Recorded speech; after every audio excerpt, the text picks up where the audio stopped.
Nananatiling ang FPJ Batang Quiapo ang pinapanood pa rin sa online ngayon sa buong Pilipinas nang magtala ng 24.78% average na pinagsamang national TV rating noong May 1 to 20 para manatiling most watched teleserye sa bansa. Ang Kapamilya teleserye nga ang nangungunang programa sa primetime matapos nitong magrehistro ng halos dobleng national TV rating kumpara sa 12.64% views TV rating ng katapat na serye mula sa parehong urban at rural homes ayon sa datos ng Kantar Media.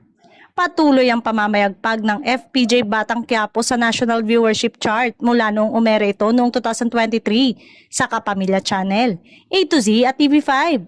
Bukod sa telebisyon, namamayagpag din ang serye sa online viewership mula May 1 hanggang May 18. Nakapagtala ito ng higit sa 100 million views para sa pinagsama-samang full episode at highlight nito sa YouTube. Kumpara ito sa 4 million views na nakuha ng katapat na serye para sa parehong panahon. Kaya naman, labis na nagpapasalamat ang lahat na bumubuo ng FPJ Batang Quiapo sa gabi-gabing pagsusubaybay sa buhay ni Tanggol sa TV at online. In fairness, magkaprangkisa man o wala ay patuloy na nangunguna ang gawang ABS-CBN at hindi kayang tapatan ng kalabang network mapa-online o TV pa ito.